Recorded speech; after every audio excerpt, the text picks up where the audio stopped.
સફળતા મેળવવાનું પ્રથમ સોપાન,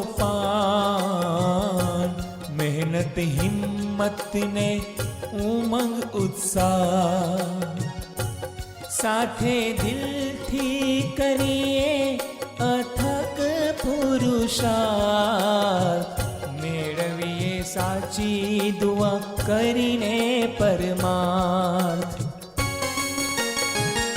સફળતા મેળવવાનું પ્રથમ સોપાન, મહેનત હિંમતને ઉમંગ ઉત્સાહ, મહેનત હિંમતને ઉમંગ ઉત્સાહ, ઉમંગ ઉત્સાહ.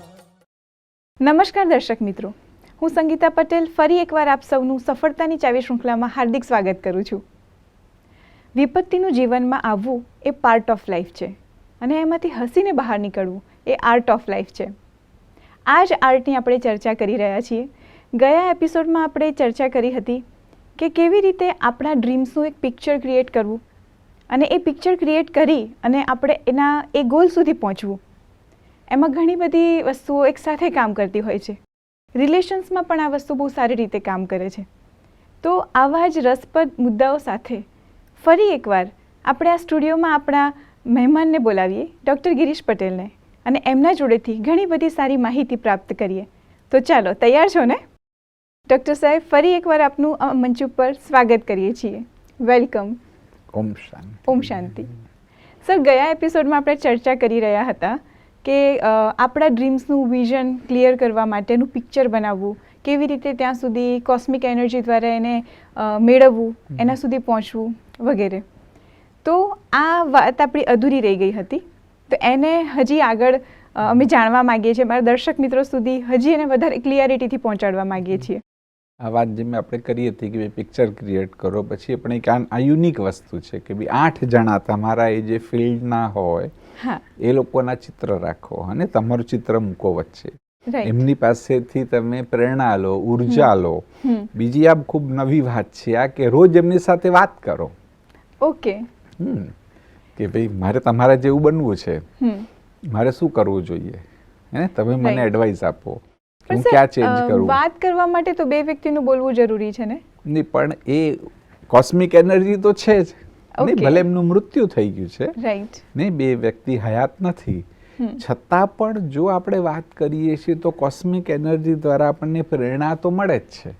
બરાબર કે બે પરમાત્મા દ્વારા પ્રેરણા મળે છે અને ખરેખર કામ કરે છે. ઓકે. ને મેં ઘણું બધું એફર્ટ કરી છે ને, અને એ રિયલ ઇટ વર્ક્સ. એના પછીનું એક જે સ્ટેપ લેવું જોઈએ કે પરમાત્માને પણ કહો કે મારે આ જોઈએ છે. અચ્છા, એટલે એના પહેલા બી આમ તો કહી શકાય કોસ્મિક એનર્જી અને પરમાત્મા અલગ છે. મે બી હવે આમ જોઈએ તો કોસ્મિક એનર્જી એક યુનિવર્સલ એનર્જી છે, પરંતુ જે પરમાત્માને માને છે એ તો ખરેખર એક શક્તિ છે, એમ કે એક પર્સનાલિટી છે. રાઈટ. જેમ આપણે આપણા માતા પિતાને મળીએ છીએ એમ પરમાત્માને પણ મળી શકીએ, એમની સાથે બી કમ્યુનિકેટ કરી શકીએ. પણ કોસ્મિક એનર્જી એટલે કહ્યું કે બીજે ન માનતા હોય એ પણ કોસ્મિક એનર્જીમાં તો વિશ્વાસ કરશે જ.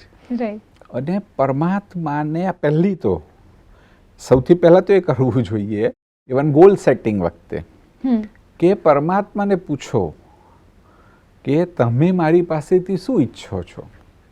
ઓકે ને, તમે મને આ ધરા પર મોકલ્યો છે તો શું વિશેષ કાર્ય કરવા માટે મોકલ્યો છે. આજે મનોવિજ્ઞાન પણ આને માનવા માંગ્યું છે કે આપણે બધા આ વિશ્વમાં કંઈક એક વિશેષ કાર્ય માટે આવ્યા છીએ. આ એક એન્ટાયરલી ડિફરન્ટ વાત છે કે ભાઈ કરોડોમાં એકાદ વ્યક્તિ જ એ જે લક્ષ્ય છે, જે પર્પઝ માટે આપણને આ પૃથ્વી પર મોકલવામાં આવ્યા છે અને ઓળખે છે અને એ પ્રમાણે પોતાના જીવનને પરિવર્તિત કરે છે. રાઈટ. તો પહેલું તો આ કરો અને પછી જ્યારે હવે ગોલ તમે ડિસાઈડ કરી દીધા. પણ સર, હું વચ્ચેથી રોકીશ.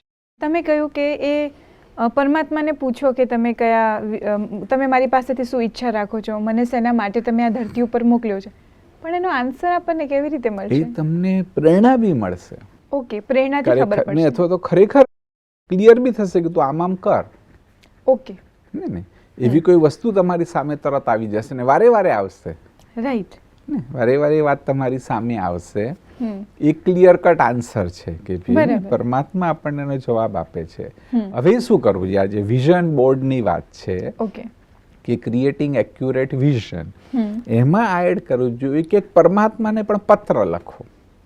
ગ્રેટ, તમારો ગોલ છે ને, તમે જે ગોલ સેટ કર્યા એ ગોલ ખરેખર પરમાત્માને પણ લખીને મોકલો.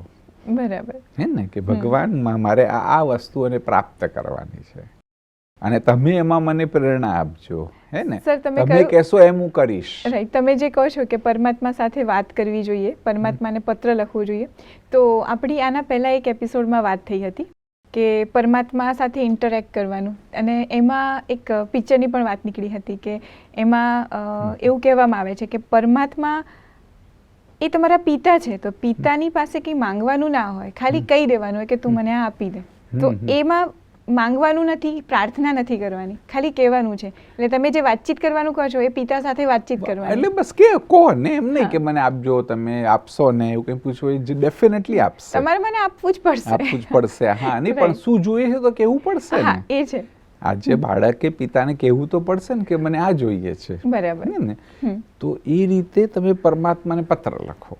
ઓકે, હે ને, અને પત્ર લખશો તો જરૂર એનો જવાબ તમને મળશે. સર, હવે અત્યારે મને ઈચ્છા થઈ છે કે મારે પણ અમુક વસ્તુ જોઈએ છે, તો હું પરમાત્માને પત્ર લખી કાઢીશ, પછી મારે પત્રનું શું કરવાનું? પત્રને પરમાત્મા સુધી પહોંચાડવાનો છે. એડ્રેસ શું છે? અચ્છા, ચલો મને હા, વોટ્સએપ કરજો મને, હું પહોંચાડી દઈશ ભગવાનને. સર, પણ એવું ના ચાલે, ભગવાનનો ફોન નંબર હોય તો અમને આપો. હા, ભગવાનનો ફોન નંબર બી આવી શકે. હા હા, ભગવાનનો ફોન નંબર બી આવી શકે અને તમે પહોંચાડો બી. હવે જો ભગવાનનો ફોન નંબર બી જોઈએ તો બી મળી શકે, પણ એનાથી વિશેષ છે કે તમે મને મોકલજો. મને વિધિ ખબર છે, તમને એમ લાગશે કે ભાઈ મેં બરોબર પહોંચાડ્યો કે નહીં પહોંચાડ્યો. અમે તમારી પાસેથી આ વિધિ અત્યારે જ શીખીશું, પણ એ પહેલાં હું દર્શક મિત્રોને કહી દઉં કે એ હોમવર્ક કરીને તમારા સુધી પહોંચાડે, એટલે પછી હું તમને બતાડીશ. એ પણ એક ઇન્ટરેસ્ટિંગ વાત થઈ જશે. ડાયરેક્ટલી કોન્ટેક્ટ આપશું કે વાયા નથી જવાનું. દર્શક મિત્રો, અત્યારે જે ચર્ચા ચાલી રહી છે એમાં આપના કોઈ ડ્રીમ્સ હોય, તમારે ભગવાન પાસેથી, પોતાના પિતા પાસેથી કંઈ માંગવું હોય, તો ફટાફટ પેન અને પેપર લો અને એક સરસ મજાનો લેટર લખી કાઢો અને અમને મોકલી દો. લેટર એટલે હવે આપણે જે મોબાઈલમાં વોટ્સએપ કરીએ છીએ કે ઈમેલ કરીએ છીએ, તો આપ અમને વોટ્સએપ કરો તમારા ડ્રીમ્સ, અમે પરમાત્મા સુધી પહોંચાડીશું. તો લખવાનું ચાલુ કર્યું કે નહીં? અમે રાહ જોઈએ છીએ. જો કેવી રીતે જવાબ આપ્યો તમને કોઈ નહીં, કે બહુ સરસ છે, એક ઇન્ટરેસ્ટિંગ વાત છે કે ભાઈ કેવી રીતે પરમાત્મા રિસ્પોન્સ આપે છે. અચ્છા, ને બહુ વખત પહેલાની આ વાત છે કે બે ગરીબ છોકરો હતો, એના મમ્મી બીમાર થઈ ગયા અને એને માટે 100 રૂપિયાની જરૂર હતી. ત્યારે તો એટલા પૈસાની જરૂર હતી, એની પાસે પૈસા નહોતા, તો એને ભગવાનને પત્ર લખ્યો કે ભગવાનજી 100 રૂપિયા જોઈએ છે, હે ને, મમ્મી બીમાર છે, પ્લીઝ મને 100 રૂપિયા મોકલો. અને એને તો ટુ ગોડ એમ કરીને પોસ્ટ ઓફિસમાં નાખી દીધો. બરાબર. ને પછી પોસ્ટમેનને મળ્યો, હેડ પોસ્ટમેનને મળ્યો કે ભાઈ આ ક્યાં પહોંચાડવાનું? તમે કીધું ને કે ભાઈ આ પત્રને ક્યાં પહોંચાડવાનો? તેને જોયું તો જોવું તો ખરો કે ભાઈ ભગવાનને શું પત્ર લખ્યો છે કોઈએ. તો એને પત્ર વાંચ્યો, તો એમાં લખ્યું હતું કે 100 રૂપિયા જોઈએ છે. તો એને વિચાર્યું કે હવે તો આ એક નહીં સમસ્યા છે. જો આ છોકરાને 100 રૂપિયા નહીં મળે તો ભગવાન પ્રત્યેનો વિશ્વાસ ઉડી જશે. રાઈટ. તો એને બીજા બધા લોકો હતા એમને પણ વાત કરી કે જો આ બાળકની જરૂરત છે, એને બહુ આશાથી પત્ર લખ્યો છે, એને આપણે કંઈક કરવું જોઈએ. તો બધાએ થોડા થોડા પૈસા ભેગા કર્યા. બરાબર. અને 98 રૂપીસ થયા. બરાબર. તો આપણે એમ વિચાર્યું ચલો વાંધો નહીં, 98 બી 2 રૂપિયા જ ઓછા છે, એને કામ લાગી જશે. હે ને, તો એ જે એડ્રેસ એમાં હતું એ એડ્રેસ પર 98 રૂપીસ મની ઓર્ડરથી મોકલાવી દીધા. બરાબર. એને તો બાળકને મળ્યા તો બહુ ખુશ થયો. 98 રૂપીસ. એને ફરીથી ભગવાનને પત્ર લખ્યો કે ભગવાનજી થેન્ક યુ, કે ભાઈ મેં તમને પત્ર લખ્યો તો તમે જરૂર મને પૈસા મોકલાવ્યા. મને પૂરો વિશ્વાસ છે કે તમે 100 રૂપિયા જ મોકલાવ્યા હશે. પેલા પોસ્ટમેને 2 રૂપિયા કમિશનના કાપી લીધા. ગ્રેટ. ભલે હસવાની વાત છે, પરંતુ ખરેખર તમે ભાવથી મોકલો તો એ રિટર્નમાં તમને મળશે જ. અચ્છા સર, તમે અને એમાં ઇમોશન્સને બી એડ કરવાના છે પાછા ને, આમાં ઇમોશનને એડ કરવાના છે, આપણે મોટિવેશનને બી લેવાનું છે. ઓકે. બી પરમાત્મા મોટિવેટ બી કરશે. આજે મેં તમને વાત કરી ને, મધર ટેરેસાની વાત છે. ઓકે. એમ કે છે મધર ટેરેસા પોતાની આત્મકથામાં પણ કે હું રડીને બી ભગવાનને કહેતી હતી કે ભગવાન તમે મને શા માટે આ ધરા પર મોકલી છે, તમે મારી પાસેથી શું ઈચ્છો છો, હે ને. અને એમને જવાબ મળ્યો. પછી ભલે તકલીફો પણ આવી, પણ એ પેલું ફોકસ હતું કે ભાઈ મારે આ વસ્તુને હાસિલ કરવી છે, બરાબર, મારે આવી રીતે લોકોની સેવા કરવી છે, તો લોકો ખરેખર કરી શક્યા. રાઈટ. હવે આપણે વાત તો ચાલી રહી છે, સિરિયસ જ છે, પણ મને સર વિધિ તો શીખવાડવી પડશે ને. શેની? પરમાત્મા સુધી પત્ર પહોંચાડવાની. હા, અચ્છા. એટલે આમ તો સિમ્પલ છે, જો વિધિ મુશ્કેલ નથી. તમે ભલે અમને ન બી મોકલો તો બી સિમ્પલ છે. પરમાત્માને પત્ર લખો, હે ને. અને જેમ કહેવાય છે ને કે બી પરમાત્મા તો ભાવનાના ભૂખ્યા છે, હા, હે ને. પરમાત્માને કંઈ ફિઝિકલ કાંઈ જોઈતું નથી, બરાબર, હે ને. એમને તો ભાવના જોઈએ છે. અને જો તમારો ભાવ હશે તો ખરેખર થઈ જશે. તમે જેમ મળે કીધું કે એક વાત યાદ આવી. નાનો તો ત્યારે આ સાંભળેલું ક્યાંક કે જેમ કે ભગવાનને ભોગ ચડાવે ને, તો એવી રીતે એક પરિવાર હતો, બી ભગવાનને ભોગ ચડાવે. પછી એ બહાર જતા હતા, તેમને નાના બાળકને કીધું કે ભાઈ તારે બી છે ને રોજ ભગવાનને ભોગ ચડાવવાનો, એ રહી ન જવું જોઈએ, અમે લોકો બહાર જઈએ છીએ. તો પછી બીજા દિવસે એ પણ લઈ આવ્યો ભગવાનને ભોગ ચઢાવવા માટે. પણ એને ભગવાનને ભોગ આપ્યો, ભગવાન તમે ખાઓ, પણ જો ભગવાન ખાતા નથી, રાઈટ, તો બહુ રડવા માંડ્યો કે કદાચ મને વિધિ આવડતી નથી. જેમ તમે કહો છો ને કે મારા મમ્મીને વિધિ આવડતી હતી એટલે તમે મમ્મીનો ભોગ ખાતા હતા, મને વિધિ નથી આવડતી, હે ને. એટલે રડવા માંડ્યો કે ભગવાન તમારે જરૂર ખાવાનું છે, હે ને. તમે નહીં ખાઓ ત્યાં સુધી હું બી નહીં ખાઉં, નહીં તો મમ્મી આવીને મને વળશે કે તમે ખાધું નહીં. તો એને બહુ ઇમોશનલ એને કીધું. તો કે છે કે ખરેખર ભગવાન આવ્યા ને ખાધું. ઓહ, ગ્રેટ.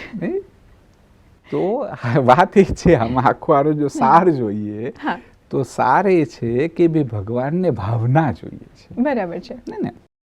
એટલે તમે ભાવનાથી ભગવાનની સામે બી રાખશો અને ભાવ કરો, કારણ કે ભગવાન તો એક સેકન્ડમાં, હે ને. ત્યાં કંઈ કદાચ આપણે જો મોબાઈલ પણ કરીએ તો એને લાગતા 1-2 સેકન્ડ લાગી જાય, બરાબર, પણ ભગવાન સુધી તો પહોંચતા 1 મિલી સેકન્ડ જ લાગે છે. રાઈટ. હમણાં આપણે વાત કરી છે એ બી ભગવાન સુધી પહોંચી રહી છે, રાઈટ, કે ભાઈ મારે મને શું જોઈએ છે, બસ એ ભાવના પત્ર લખો, પણ ખરેખર લખો. એમ નહીં કે મેં મનમાં જ વિચાર્યું. એવું કહેવાય છે કે આપણે કંઈ વિચારીએ પહેલા ભગવાન સમજી જાય છે કે આપણને શું જોઈએ છે, કે આપણા માટે શું યોગ્ય છે, બધી વસ્તુ બરાબર છે. પણ એને લખવાથી કદાચ તમે જે કહો છો કે પત્ર કેમ લખવું, તો પત્ર એટલા માટે લખીએ છીએ કે એનાથી આપણું વિઝન ક્લિયર થાય કે મને આ વસ્તુ જોઈએ છે, આપણું બી ક્લિયર થાય. તમે ખરેખર સ્પષ્ટ શબ્દોમાં કહી શકો છો કે મને આ જોઈએ છે. અને આપણે કદાચ વિચારીએ તો ભગવાન એવું નથી કહેતા કે તું મને આ આપી દે, મારે આ જોઈએ છે. કદાચ કોઈ વસ્તુ આગી પાછી થઈ જાય, પણ જો લખેલું હશે તો એ ભાવ ક્રિએટ થશે. ઓકે. અને પછી એને એવું જરૂરી નથી કે મંદિરમાં મૂકવું કે કોઈ બીજી જગ્યાએ, પણ એને તમે તમારા પોકેટમાં પણ રાખી શકો, તમારા ડ્રોવરમાં પણ મૂકી શકો. ભાવ જરૂર, એક્ઝેક્ટલી, પણ એ ભાવ જરૂરી છે. બહુ સરસ વસ્તુ છે સર. જે તમે આ કહ્યું કે પરમાત્મા સાથે આપણે ઇન્ટરેક્ટ કર્યું, તો આ બધી વસ્તુ થઈ ગઈ આપણા જે તમે બિલ્ડિંગનું કન્સ્ટ્રક્શન કરતા હતા એમાં 12મા માળા સુધી આપણે પહોંચી ગયા કે પિક્ચર કેવી રીતે ક્રિએટ કરવું વગેરે. હવે આપણે એનાથી આગળ વિચારીએ તો એ કયો મુદ્દો આવશે જે આપણા શરૂઆતમાં ડિસ્કસ થયું હતું કે આપણે સફળતા માટેના જે ફ્લોર બની રહે છે 21 મુદ્દાની ચર્ચા કરશું. 21 ફ્લોર છે. હા, તો 13મો માળ છે કે જેને ઇંગ્લિશમાં કહીશું કે કિન્ડલિંગ સેલ્ફ મોટિવેશન. કે ભી આપણામાં એમ કે પ્રેરણાનું જે દીપક છે એ પ્રેરણાના દીપકને સતત જાગૃત રાખો, એ ઓલવાઈ ન જાય.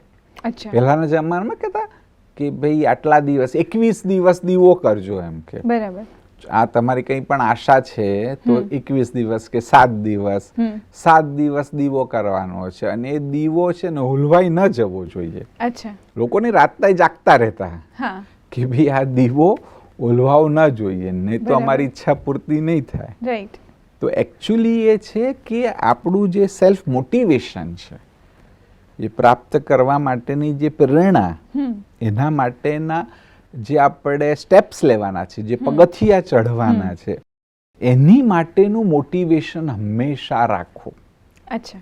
ભલે મુશ્કેલ બી છે, પરંતુ જો પ્રયત્ન કરો તો જ્યાં સુધી આપણે એને પ્રાપ્ત ન કરીએ, જો વ્યક્તિ અંદરથી એની પ્રેરણા જાગૃત રહે, એ મોટિવેટેડ રહે, તો એ જરૂર પ્રાપ્ત કરે. એના માટે કંઈક કરવાનું છે. આ 13મો માળો એ છે કે જેમાં તમે આ સેલ્ફ મોટિવેશન, અથવા એમ પણ કહી શકીએ કે બીજાને પણ મોટિવેટ કરીએ. બરાબર. આપણે જાતે બી મોટિવેટ થઈએ અને બીજાને પણ મોટિવેટ કરીએ. એની અલગ અલગ યુક્તિઓ અપનાવવાની છે. કારણ કે જો મોટિવેશન ખલાસ થઈ ગયું તો પછી તમે આગળ વધશો જ નહીં, કે ભાઈ ત્યાં રોકાઈ ગયા. બરાબર છે ને સપોઝ બે આપણે તો આ ચણવાની વાત કરીએ છીએ, પણ સપોઝ ચઢવાની વાત, સ્ટેપ્સ, કે કોઈ 12મા માળે જઈને બહુ થાકી ગયો અને રોકાઈ ગયો તો આગળ નહીં વધે. ટ્રુ. તો એની યુક્તિઓ સમજવાની છે કે આપણે સ્વયંને મોટિવેટ કેમ કરીએ. તો પોતાની જાતને મોટિવેટ કરવા માટે શું આપણે આપણી જાતને કોન્સ્ટન્ટ કહેવું પડશે કે તારે હજી આગળ વધવાનું છે, તારે હજી આ કરવાનું છે? એમ નહીં, એમ કદાચ મોટિવેશન નહીં થાય. એકચ્યુઅલી જો આપણે જાતને મોટિવેટ કરવી હોય તો એક તો એ છે કે ભાઈ એ વસ્તુને હું પ્રાપ્ત કરીશ, ને જે બી તમારે પ્રાપ્ત કરવું છે એને હું પ્રાપ્ત કરીશ તો મને કેવું ફીલ થશે. ઓકે. ને એનાથી મને પ્રાપ્તિઓ શું થશે એમ પણ હોઈ શકે કે આને હું પ્રાપ્ત કરીશ તો મને આ પ્રકારની પ્રાપ્તિઓ થશે. ફોર એક્ઝામ્પલ કે ભાઈ તમારું પોતાનું ઘર નથી અને તમે એમ ઈચ્છો છો કે તમારું પોતાનું ઘર થાય, એમ હે ને, એ તમારો ગોલ છે.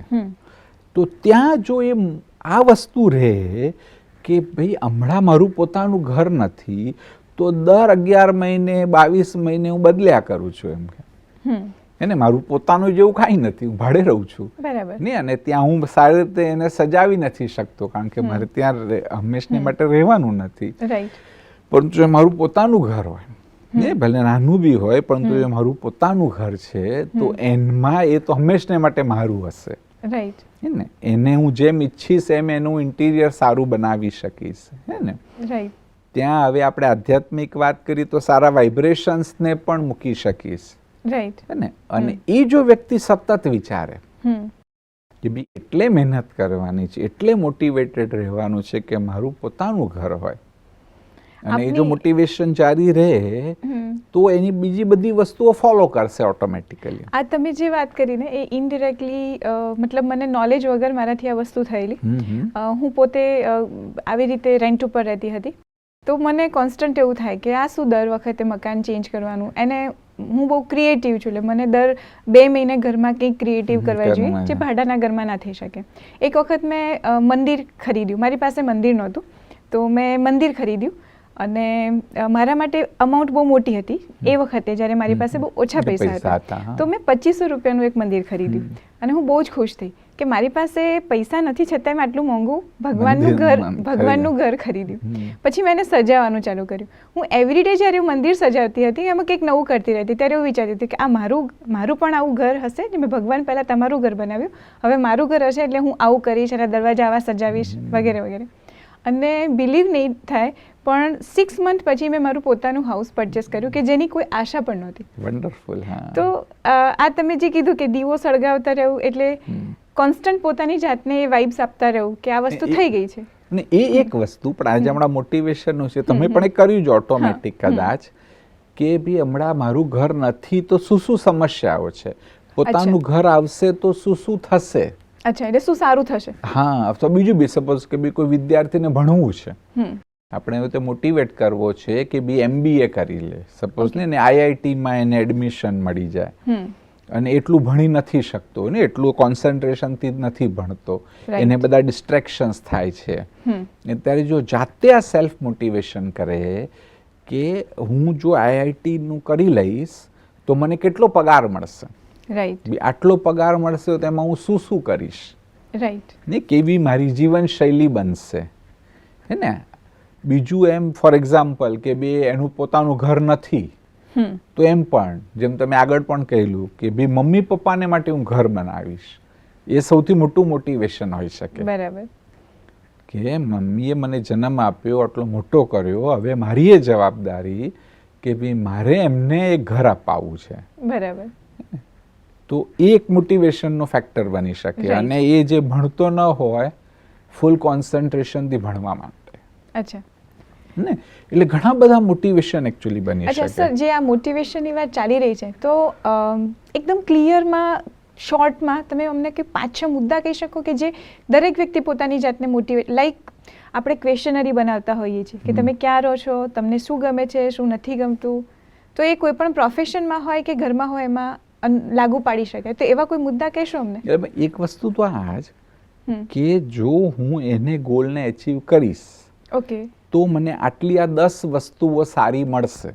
બરાબર. અને જો નહીં કરું, સપોઝ હું જ્યાં છું ત્યાં જ રહીશ, તો મારી આ 10 વસ્તુઓ ઓછી થઈ જાય અથવા તો મને નહીં મળે. અચ્છા. હે ને, આવું ને આવું. જેમ કે હવે બોમ્બેમાં છે કોઈ છોકરો, હે ને, બરાબર, કોઈ બોમ્બેમાં કોઈ છોકરો વિરારમાં રહે છે, ને એ વિચારે છે કે ભાઈ મારે આઈઆઈટીમાં શું જવાનું, હવે જવા દે ને, ભણતો નથી.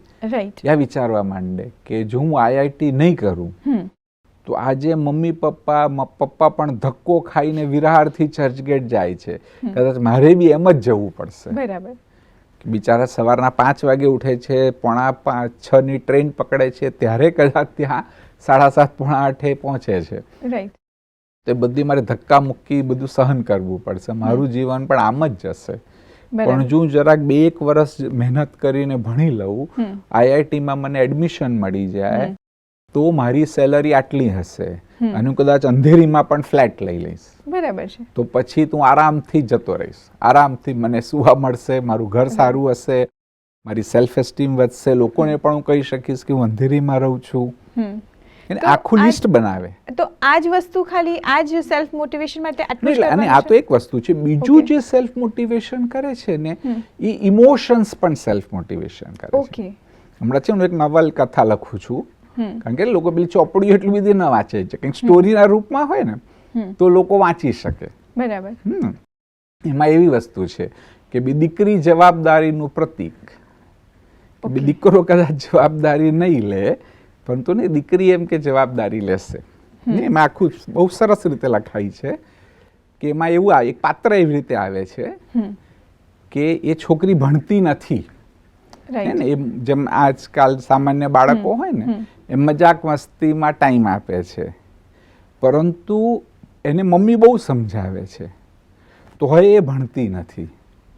પરંતુ એકવાર આખો ને સિચ્યુએશન છે એની અંદર કે બી એની મમ્મીએ કામ કરવું પડે છે, ઘરને સંભાળવા માટે મમ્મીએ કામ કરવું પડે છે, અને કારણ કે કામ કરે છે તો લોકો મમ્મીના એના ચારિત્ર પર એમ કે લાંછન લગાવે છે. અચ્છા. કે બી આનાના બોસની સાથે કંઈ ખરાબ રિલેશન છે. તો પેલી છોકરી બી મોટી થઈ ગઈ છે, 14-15 વર્ષની છે, અને એ જ્યારે આ સાંભળે છે ને એનામાં જબરજસ્ત ઇમોશન ક્રિએટ થાય છે. ઓકે. હજી સુધી મમ્મીએ બહુ કહ્યું હતું, વારે વારે કીધું તું ભણ ભણ, પણ નથી ભણતી. એ ભણવાથી આમ ફાયદો થશે, આવું થશે, આ થશે, આ બધી વાતો, પણ એ ભણતી નથી. પરંતુ જ્યારે એને આ ઇમોશન્સ આવે છે કે જો મારી મમ્મીનું ચારિત્ર આટલું સારું છે, પરંતુ આજે એને કામ કરવું પડે છે એટલે આવી રીતનું થયું, નહીં એટલે લોકો આ રીતની નેગેટિવ વાત કરે છે, તો મારે ભણવું જોઈએ. બરાબર. હું ભણીશ અને મમ્મીનું કામ બંધ કરાવી દઈશ. નહીં, આ આખો ને એના મનમાં 2-3 દિવસ સુધી વિચાર ચાલે છે, ને જે છોકરી 4 કલાકે નથી વાંચતી એ 20 કલાક વાંચવા માંડે. રાઈટ. આ વાત તો એકદમ સાચી છે કે ઇમોશન્સ બહુ જ કામ કરે છે. આપણે ઘણા પિક્ચરોમાં પણ જોતા જ હોઈએ છીએ કે હીરો કાંઈ નથી કરતો હોતો અને સડનલી એના ફેમિલી પર કોઈ આપત્તિ આવી જાય છે તો એ તરત જ કરોડપતિ બની જાય છે. એટલું બધું આગળ વધી જાય છે. પણ પિક્ચરમાં જે થાય છે ને, રિયાલિટીમાં ભલે પિક્ચરમાં સડનલી થઈ ગયું, પણ રિયલ લાઈફમાં ભલે ટાઈમ લાગે, પરંતુ આ ઇમોશન્સ છે ને આપણને મોટિવેટ કરી શકે. પાવરફુલ ઇમોશન્સ આવે ને તો ગમે તેવી વાત. જો બીજું મને એક ઉદાહરણ હમણાં જ યાદ આવે છે કે એક વ્યક્તિને બહુ છે ને આત્મહત્યા કરવાના વિચારો આવતા હતા, એકદમ ડિપ્રેસ્ડ હતું કે હું મરી જાઉં, બસ મરી જાઉં તો સારું. પ્લાનિંગ પણ કરતો હતો કે કેમ મરું. બરાબર. હે ને, પછી એમના રિલેશનમાં કોઈએ આત્મહત્યા ખરેખર કરી અને એની સ્મશાન યાત્રામાં એ ગયા. એની સ્મશાન યાત્રામાં જ્યારે ગયા ત્યારે લોકો આપસમાં વાતો કરતા હતા. અચ્છા. કે ભાઈ કેવો બાયલો છે, આટલી એ શક્તિ નથી, પોતે તો મરી ગયો પણ બચ્ચાઓનો વિચાર કર્યો.